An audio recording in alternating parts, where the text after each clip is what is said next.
have a few people, it seems like, from our organization. But I just wanted to remind everyone that we will be having elections on June 20th at the Grange. And two members of our committee, Lisa and Chris Rich, are both up for positions. Chris for the presidency and Lisa for one of the directors. So I hope those of you that are around could please come and, vote, and we'll have a program also.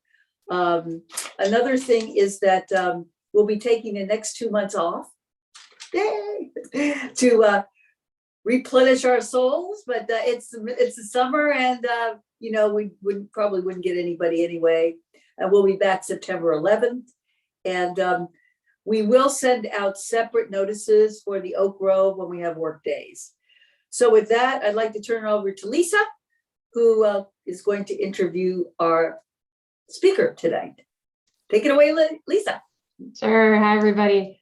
And good evening. I'm excited to introduce our speakers for tonight, Meredith Haines and Rose Hendricks from the Fairfax chapter of the Citizens Climate Lobby, or CCL.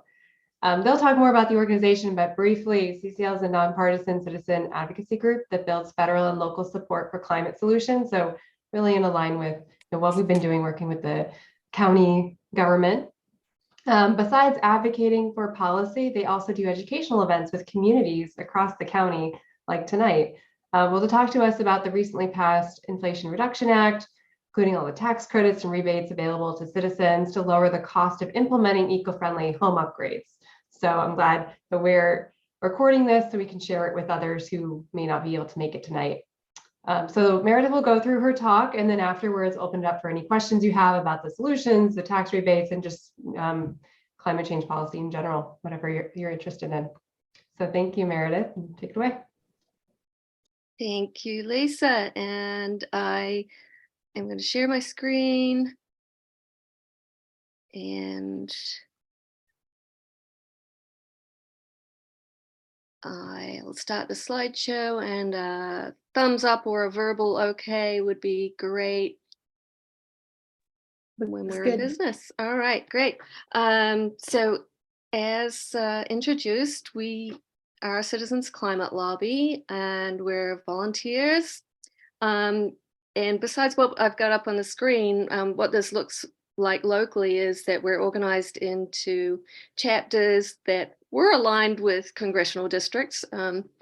And next week, we're actually going to be at a national conference and getting up to date on some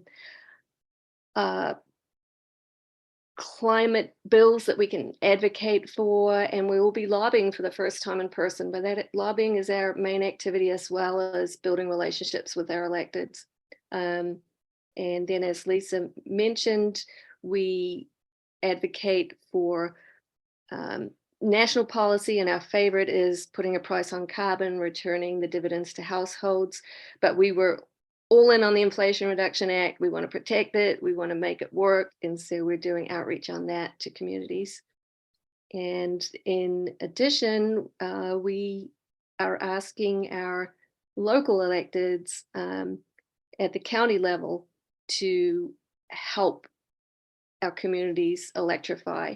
And so there'll be an ask towards the end that I hope you might be motivated by the rest of the content of our talk to take that action. So I'm Meredith. I'm over here in Vienna, and I'm a volunteer, and I have a science background, but I was drawn to CCL when I realized that I needed to understand more of the politics of getting climate policy passed. And I really liked their approach and the tools they gave me to learn some new skills.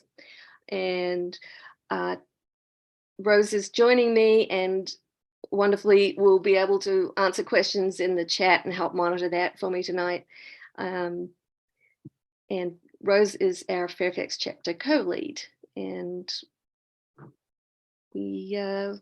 this is one of my favorite things to do, is talk climate and quite a bit of tech, actually, and education.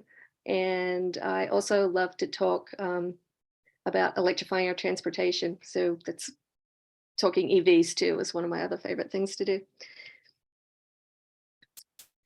So we're going to share how the Inflation Reduction Act can help consumers save money and cut climate pollution.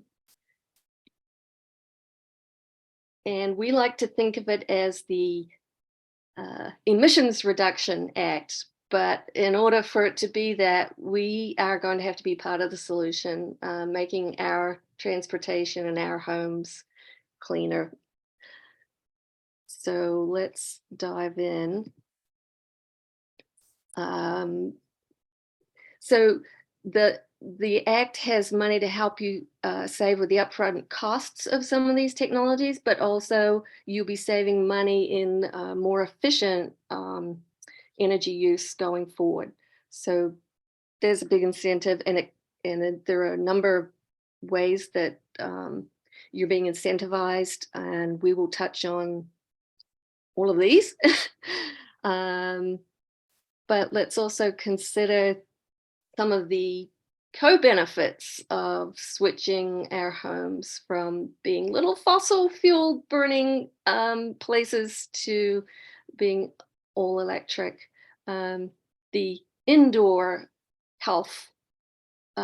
air quality health benefits and safety is not to be overlooked, and the fact that we're also making clean energy jobs right here, employing people to retrofit weatherization and work on solar and so forth. So, and the less leakage and less waste. Let's just summarize some of those other things. And I'm not sure I can see hands, but I kind of want to get a general idea of what you're most interested in. I am going to touch on weatherization, electric vehicles, home appliances, and solar, but we could move through some of them faster or skip EVs altogether if there are no hands for EVs. So I'll just pause for a minute and ask Rose to give me what she sees as feedback. Weatherization, maybe raise your hands if you got your camera on, if you know some other how to do the reactions in the Zoom toolbar is another way to get that. So there's some interest in that. It's definitely a good return on investment on in that area. Electric vehicles. Yep. All right. And then the appliances could be everything from, and we will spend more time on heat pumps, but the electric stoves and actually electric water heaters and even heat pump clothes dryers, which are kind of a new technology as well, are some things to consider. So that's a for sure. We've got to cover that. Then solar. Maybe is there interest in solar tonight? All right, I think those are the main ones. But geothermal is another incentive that is part of this consumer package that I know there's a home in my neighborhood that has geothermal, and it's our homes are 50 years old. I've got projects planned, and so do and half underway, as does Rose. So we can get pretty specific as to what an old house list of projects ends up pretty long. How do you prioritize them? It's and all the considerations. It's good to find a cohort of people going through the same thoughts. So now we'll look at how the incentives are being delivered.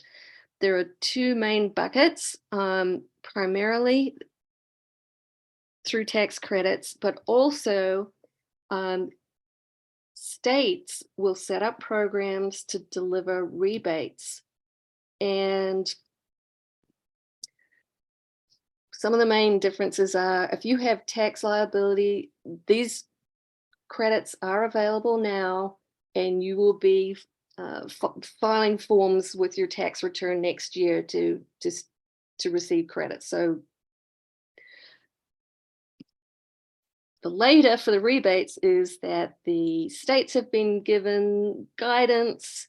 They're supposed to be developing their programs because in part there are income limits, and they also want to make the appliances and the available as upfront discounts. So more people directed at low and middle income in particular will be able to enjoy the ongoing benefits by getting help with the upfront costs.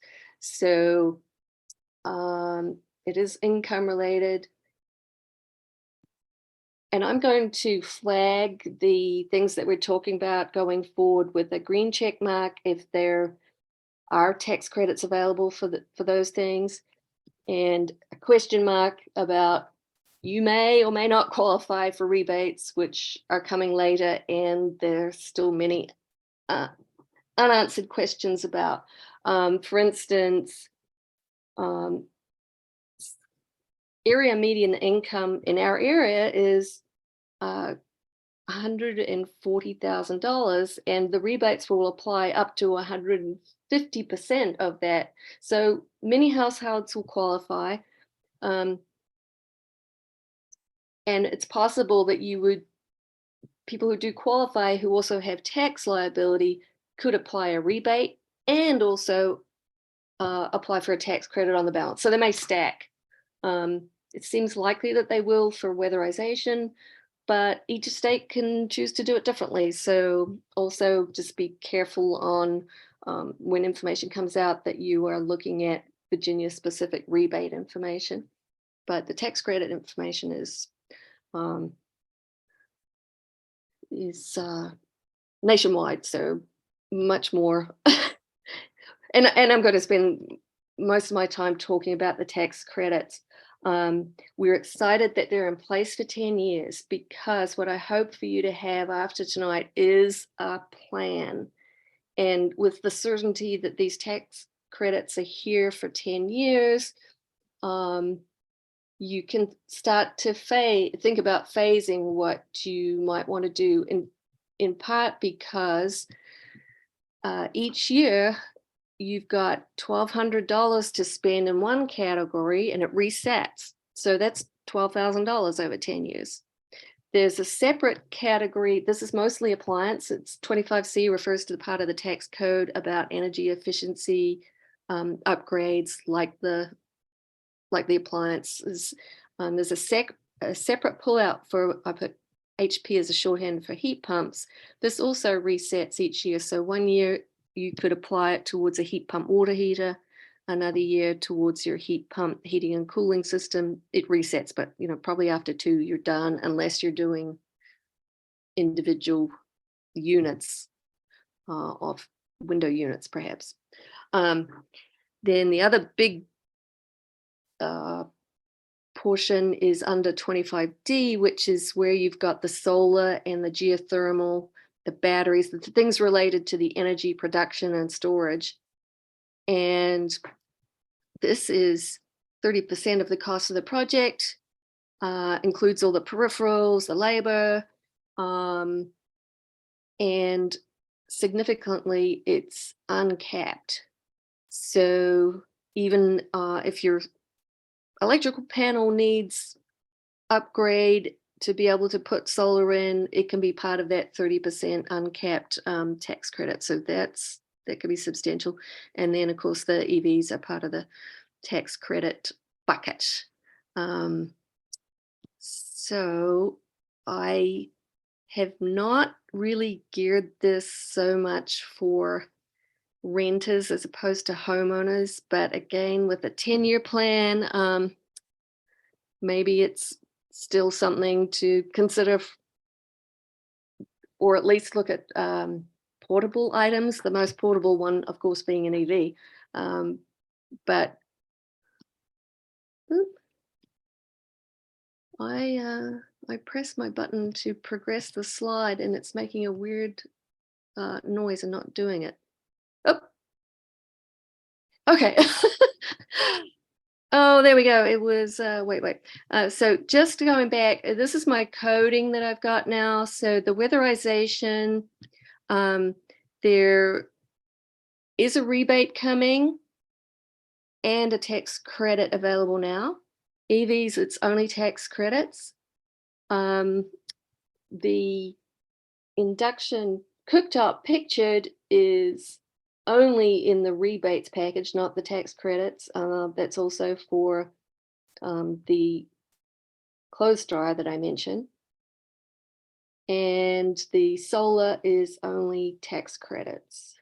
So that's kind of how I'm trying to keep track of this.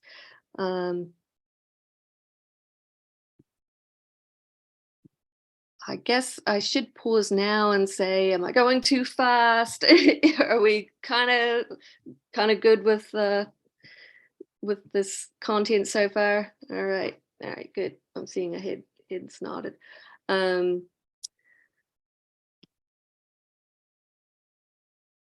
Is this because I've got I just got the not happy note. Okay, maybe that was a warning that it will load when it shows up.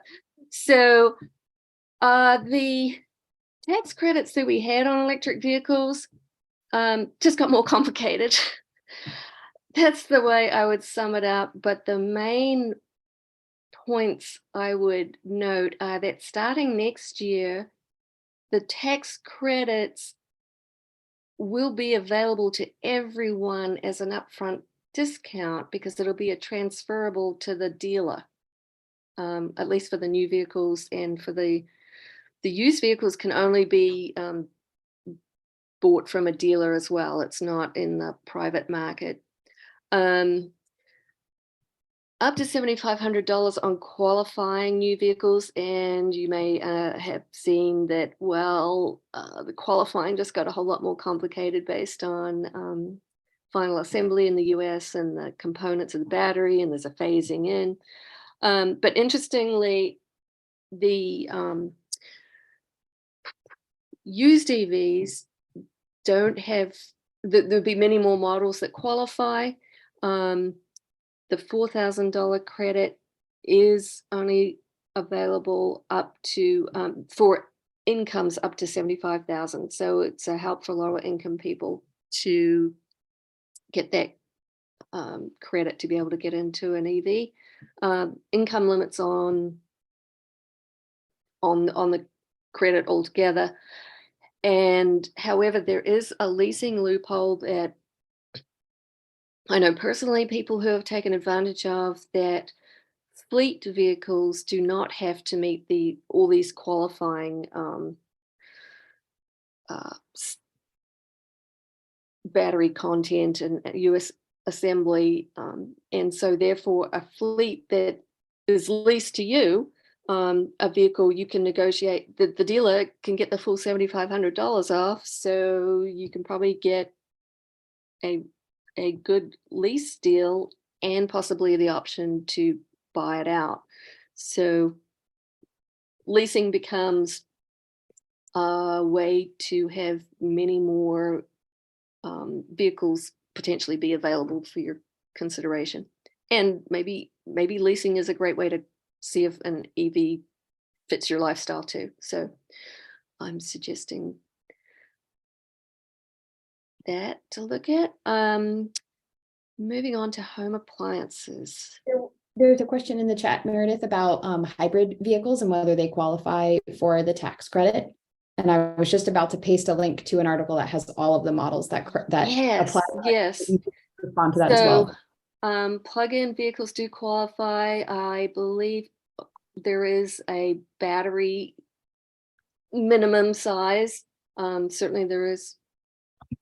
And in general, I want to say that there are appliances that we will talk about. I'm only talking about electric ones. There are energy efficient appliances that qualify the tax credits that are not climate solutions or health solutions. So biomass burning and some gas appliances. And so I'm not going to be recommending those, but certainly on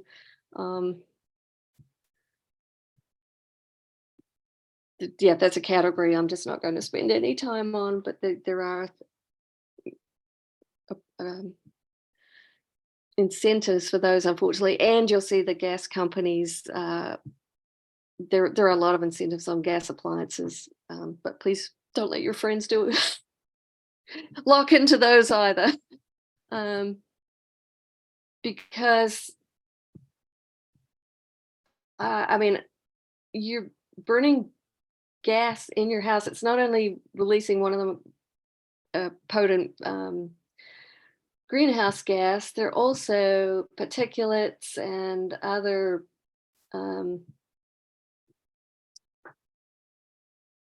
pollutants, the NOxes, and some of them are leaking that even when they are off, which is stunning. I'm sure many of us didn't know that until recently. And to put it in perspective, that's between all our gas stoves, and I had one until a year and a half ago. That's the equivalent climate impact of 500,000 combustion cars. The rebates, so this is one I've got the question mark, you may or may not qualify. It's up to $840 for low income folks, 50% of that for middle income. It does apply to the old school electric stoves, but it also, we encourage you to check out induction. It is the technology where magnets moving in the cooktop transfer energy directly to, and you need pots and pans that have an iron component, so magnetized, so that they then heat up, and that very efficiently transfers, cooks your food. I believe gas stoves are only about 60% efficient, whereas induction is right up there around 85% efficient in using the energy to cook your food. Super fast, yes, accurate, and yes, it doesn't get very hot. I now keep my olive oil right next to my cooktop because it's not getting all hot in there, and yeah, less leakage of the methane as well. So on to heat pumps. And heat pump is an appliance that can replace both your AC and your furnace, because when it's cold out, it still can find heat. And this is the kind of the wow part of it. A heat pump can still extract heat from a cold winter's outside and deliver heat inside your home. When it's hot, it can take heat in the reverse mode out of your house to cool you. And they are so efficient because you notice they are moving heat. They are not creating heat. So that's their secret to how efficient they are. And so the check mark, there is a tax credit. It's 2,000, okay, 30% up to $2,000. And again, it's installation as well as the parts. And if you should need a electric panel upgrade in association with this work, the tax credit available is $600 towards that. There will be rebates coming. And they're quite generous on the rebate side. I want to say it's of order $8,000 for a fully qualifying household. And that same heat pump technology is available for water heating. And you could potentially be saving hundreds of dollars on your water heating by switching out to a heat pump technology. And again, tax credit, that $2,000, and rebates are also available in this category, or will be available. So something you might want to consider about the heat pumps is basically to get a system sized appropriately, you want to tighten up your insulation so you'll be leaking less air, and get your duct system checked over, although there are systems called mini splits that are don't require ducts. It's a whole new language to learn, really, but about this different system heating. And the other considerations, we mentioned with the induction cooking, that the cookware and many of the cast iron skillets work.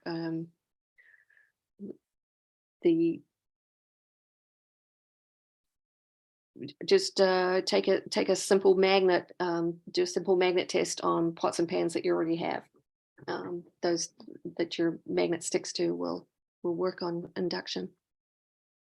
And the water heaters, interestingly, because they now have a fan on them, and your other technology water heaters didn't, there is sound associated with that. So a place like Consumer Reports will give you a comparison of features, and so maybe noise is one if you're installing one near a bedroom. It also cools the area around it, whereas we're normally thinking of a water heater keeping a space warm. It actually will cool an area around it, so that's another consideration. They need a certain amount of space to be able to do that.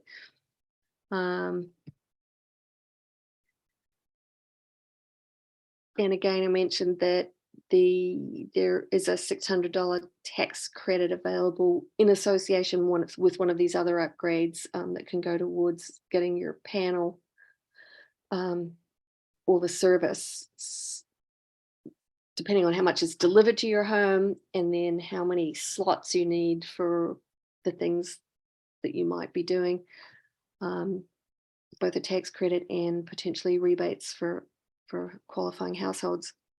And this sleek model here is actually a smart panel that can do some load balancing. So, for instance, rather than adding more capacity, it can say, oh, it can manage charging a vehicle versus some other demanding running dishwashers and so forth, so that there can be scheduled to not be peaking at the same, adding a huge peak demand, interacting with these smart new appliances, which even the hot water heater will have an app for interacting with it. And so on to weatherization.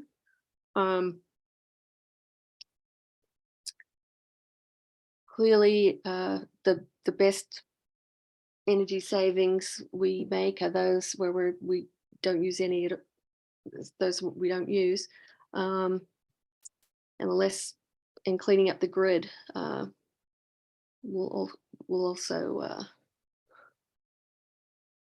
reduce our climate pollution and reducing utility bills. So the kind of work, and actually I've just got a bid for doing this in my house, is taking out the jumble of insulation I have in my attic and doing a tight sealing around all the joists, and then putting in new cellulose at a much deeper depth. That was one of the best return on investments we were told from our home energy assessment that we had. So of course, if you remember right back at the beginning, it's $1,200 a year for projects. some of them with other constraints on them. But weatherization potentially could be 4 projects in my house. That's the attic piece. And then it turns out there could be another job doing, I've got an overhang. And so there's another proposal for a weatherization fix related to that, and some around the baseboards. So I could see it being 3 projects. So we might have three bites at that. It's not the most efficient way to plan some of this work, though. I'm sure we drive the contractors crazy and we go, no, I need to break this down into multiple years. But that's one of the trade-offs to consider.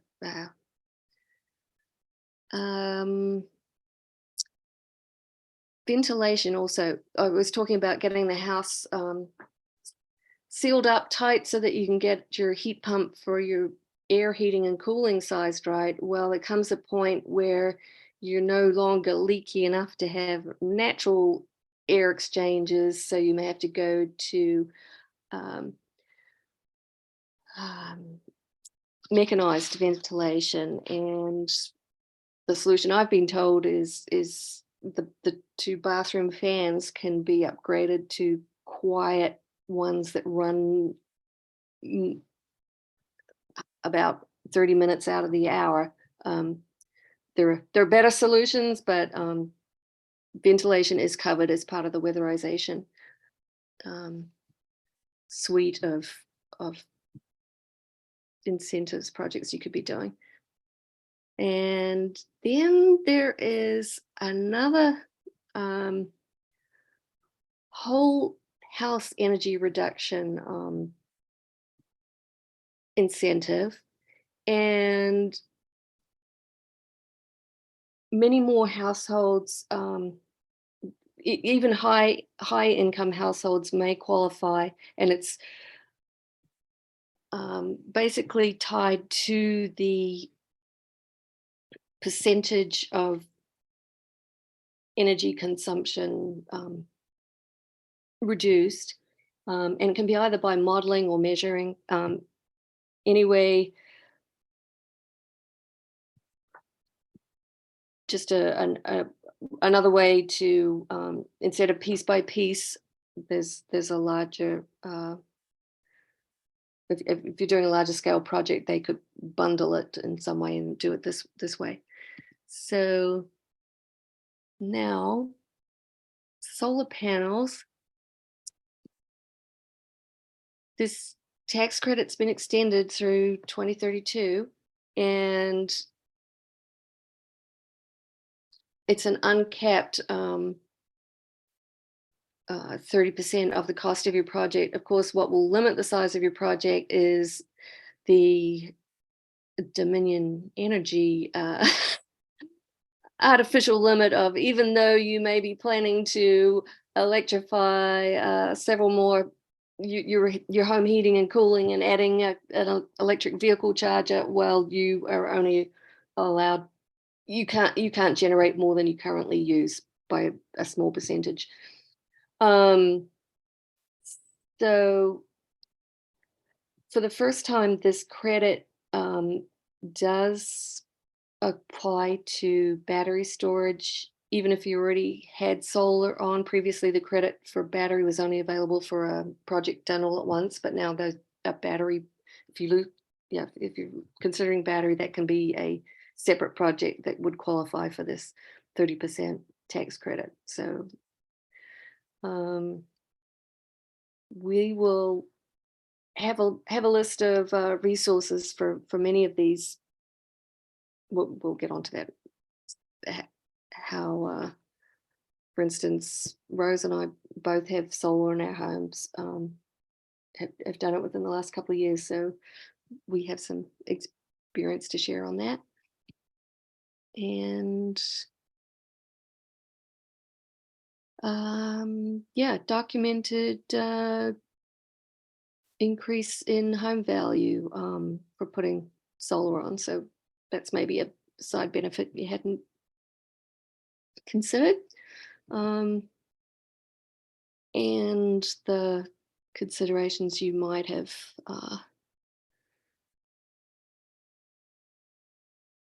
assumed that pretty much they can remotely tell you from a Google Earth view whether or not your house is suitable without ever having to come out to your home.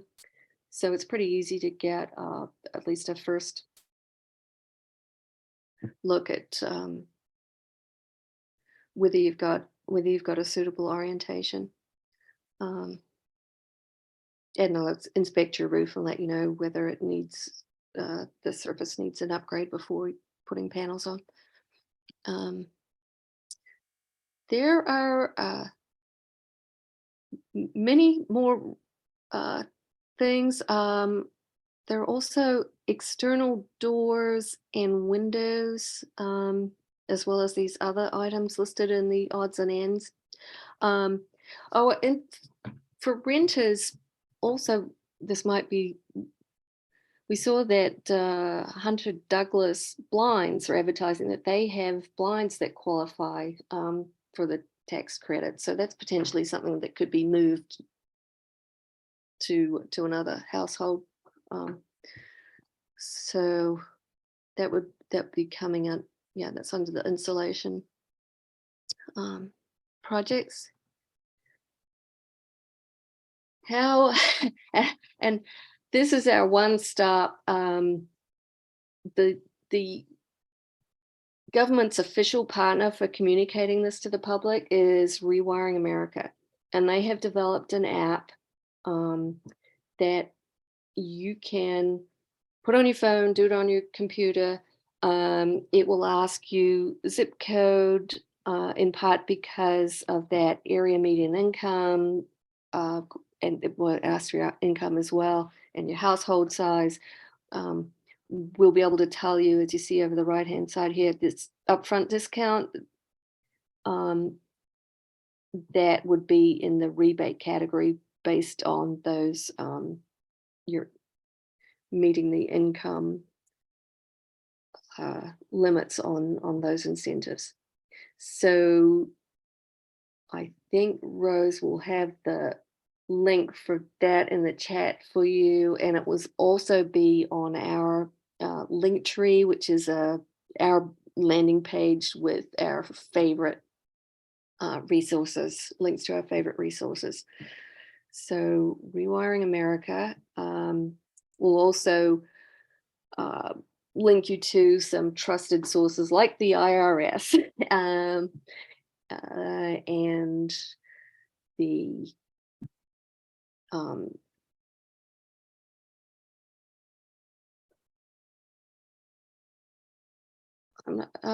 yeah, whoops. I think I hovered too fast. I might have to go backwards from this one, but I just wanted to point out that we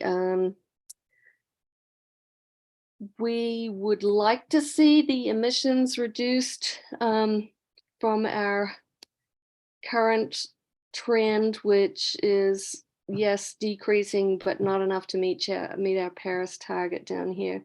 And even with the Inflation Reduction Act, there's still going to be a chunk here that we need additional large policy to address, of which carbon pricing we consider to be the best next policy to implement, but also understanding that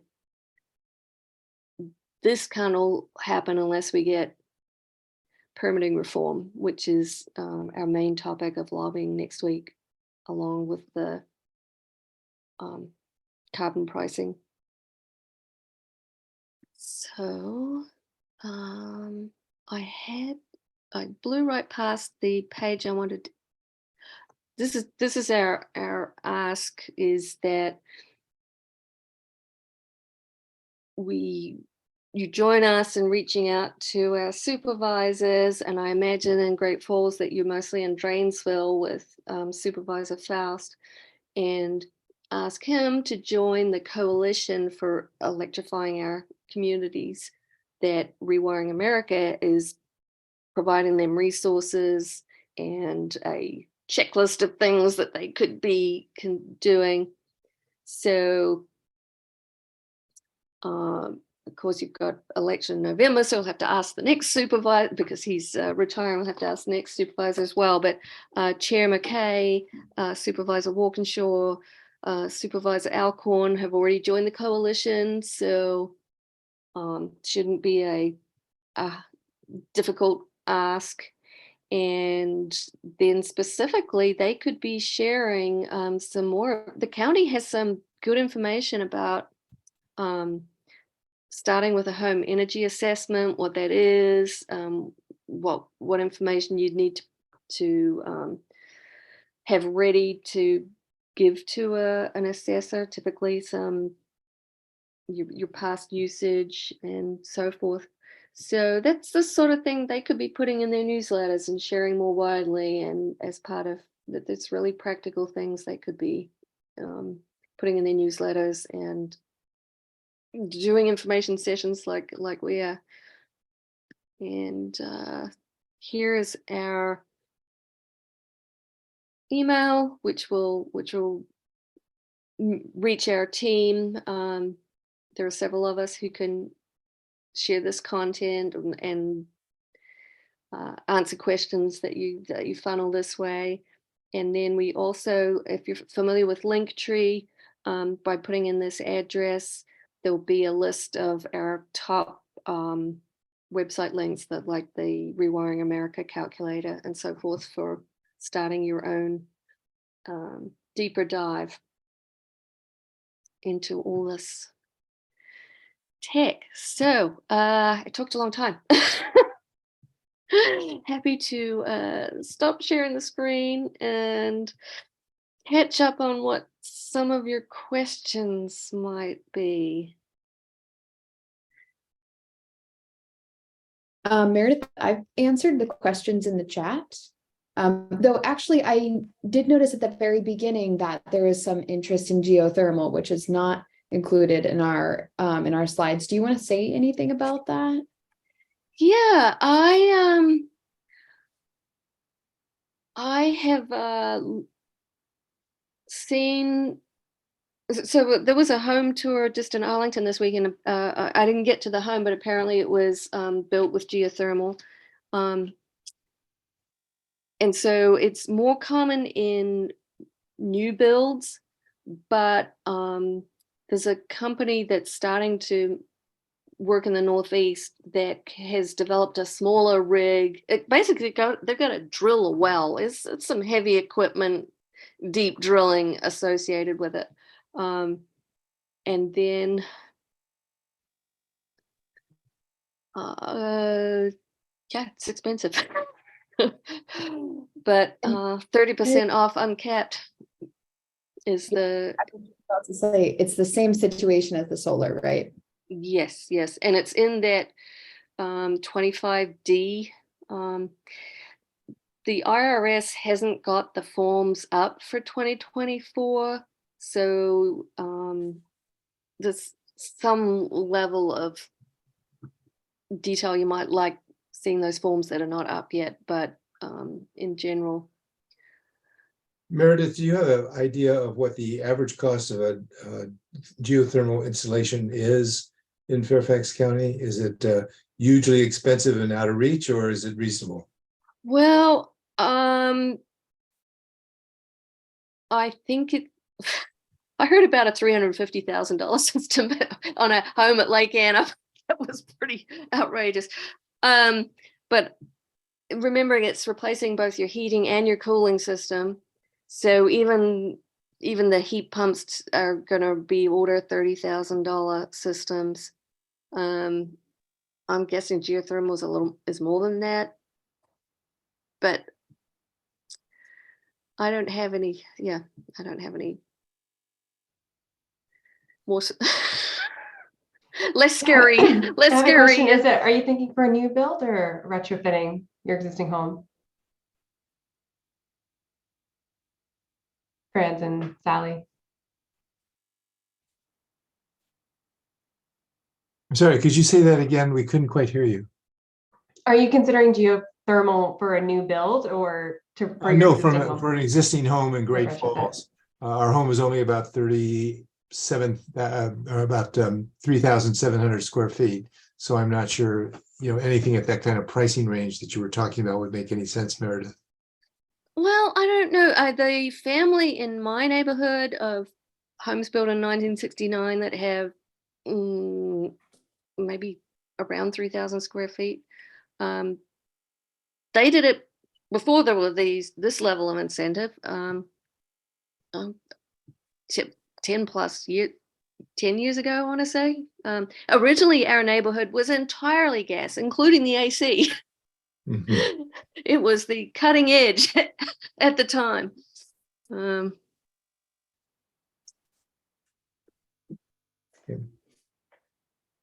Hey, when I'm Meredith, yeah, can you hear me? yes, I can. Okay. Could you tell us how we could go about getting a home energy assessment? What's the process to do that? Sounds like it's the first step. Yes. So there was $150 tax credit for that. I didn't have a separate page for it. I had, and that how much would you expect to pay? Probably more like 300 to 600, because at the lower level, it would be a walkthrough with an infrared camera. And at the high level, it's doing a blower door test where basically they're creating a pressure difference between inside and outside and getting more measurements and really targeted leakage measurements. I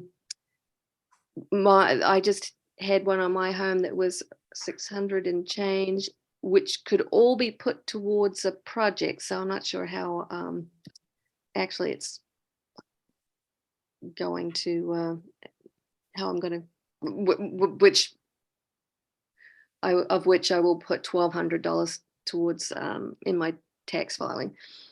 So I can tell you the name of the company I went with was Home Energy Medics, and I chose them because they also understood heat pumps and what it takes to prepare a home for that. So I liked that they could see my bigger vision of projects. So I wasn't necessarily sure that anyway. But the county website that we've got a link to describes a home energy assessment there as well. So I would start with their description. Okay. Anybody else have any questions? You feel energy depleted, everybody out there? I have two questions. So for the tax credits, I'm just thinking, like, if anyone's excited about this, it sounds like talking to your accountant for about most of them when you do your tax filings, except for the EV, and that one is applied at the dealer. Are there any other areas where you may need to talk to contractors and be like, hey, I'm interested in this credit?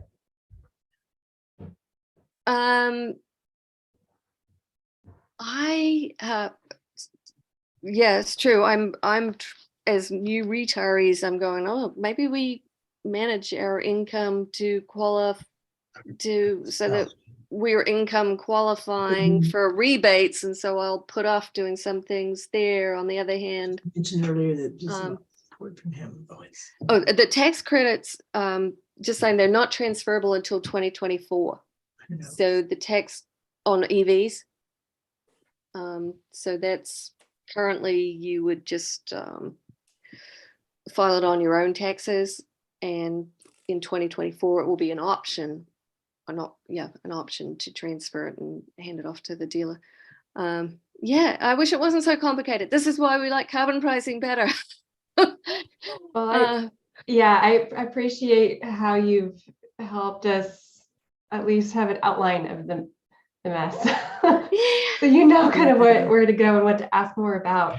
My other question was about the rebate program, because you said Virginia's putting together a program. Do you know which office or who do we follow up on? How do we know when things are live?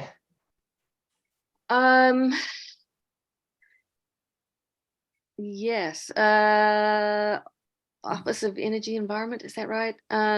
Through the state energy program. Yeah. Yeah, it's the DOE as well in Virginia. I think that's officially their name. Maybe what you said is, Meredith. I will just add that our chapter did recently follow up with them to, in some ways, make sure that we're holding them accountable to get those programs up and running. And they told us correctly that the federal DOE had not issued the recommendations about how to structure the programs yet. But it was very much on their radar, and they expected early 2024 for the rebates to be rolling out. Yeah, my the owner of Home Energy Medics said he's heard of delays, that the states were supposed to have their programs registered this summer, August. They had a deadline, and it seemed like that was already slipping. So. The other point, sorry, the rebate bucket of money will run out. Those states who do have efficient programs will spend it, get more, spend it, and the slow states might still be getting their ducks in a row. So, yeah, the states with green banks in place to help people with the financing, they're also going to be better positioned to get the rest of the benefits to people. Did you say that Supervisor Faust is not a member of the organization and you'd like him to become a member? Mm-hmm. Yes. And have you approached him, and what was his reason for not participating? Rose was leading a team that was trying to find constituents in all the areas, which makes for a better ask to have somebody to follow up and say, I'm a constituent, we sent you a request. So Rose, do we have a status on Faust's office? Yeah, so he didn't actually decline. He just hasn't responded to our letter. I think Meredith pointed out, we actually don't have many Faust constituents in our chapter. And so if that's something you would all be interested in signing on to, we can share with you the letter we had initially written. We would welcome sign-ons, and actually we would also welcome, perhaps we could coordinate one of you who are constituents to send the letter, because it's of course more meaningful from you than from us. And what we were asking specifically the supervisors to sign on to is Rewiring America is hosting a coalition of local government leaders. Meredith, I think you already noted that Chairman McKay is part of it, and Supervisors Alcorn and Walkinshaw as well. So we're excited about that momentum and would absolutely welcome your names to help us contact Supervisor Faust as well. Great, thank you very much. Okay, anybody else? I'll just share one more thing, which is that our chapter is partnering with a number of other Northern Virginia climate and community health programs to organize an event next on the 15th. I think that's next week. I'm going to put the link in the chat. It's an evening event at Fairfax City Library, and there's going to be a shorter, different presentation on the IRA, different because it's prepared by a different organization, but it could be useful review if that's beneficial. But actually we'll spend some time in that event in breakout sort of spaces and stations, and the one that CCL, our chapter, will be hosting is on actually getting started with some of these purchases. So if you're feeling like you would love a recap and to kind of actually dive in and think about where you might start, we would love for you to join us next Thursday. And here's the link to more information on that event. And I guess just to review, making a plan is also that often those the furnace and the AC and the water heater are things we don't think about replacing until they fail. And if we're going to do a fuel switch as well, that takes more planning, to have the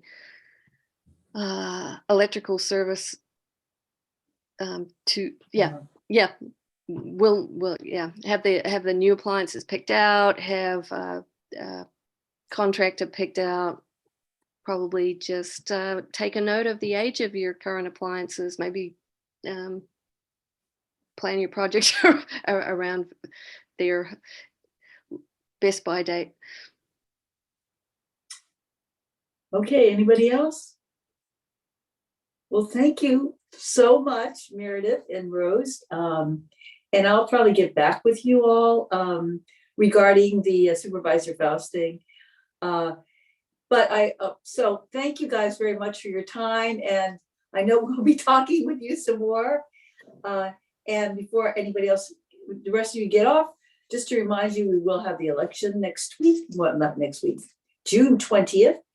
At the Grange, and I forgot to, it's my fault, I forgot to mention that Jennifer Falcone is also on the ballot, and there she is over there. So we have a number of people that are in our fantastic group that are on the ballot for the new slate for the officers for the Citizens Association. So you guys came at the right time. 3 of them were on this call. All right, well, thank you again, and don't put your air conditioning on unless you really need it. Okay. Anything, Lisa? Anything else? Yeah, really quick. I know we lost some people, so let me see when we can send something out. But the Solarize program is being launching soon. So that's I went through that last year, and actually we had more availability for solar panels than I thought we did, even with our tall trees. Didn't end up installing, but I've seen more and more solar panels go out around Great Falls. So wanted to collect insights from homeowners who've already installed them. So if anyone on this call has already installed solar panels, you want to send me some tips you have for other homeowners, what you wish you knew going into it. I'll be reaching out to others, or if you have friends that have installed them, just let me know, and love to include that as part of the article about the Solarize program that goes out later this summer. That's it, Winnie. Okay. Okay, well, thank you all again, and have a lovely evening. All right. Great seeing everybody. All right. Bye-bye. Thanks for your Thank you. interest. Bye. Bye, y'all.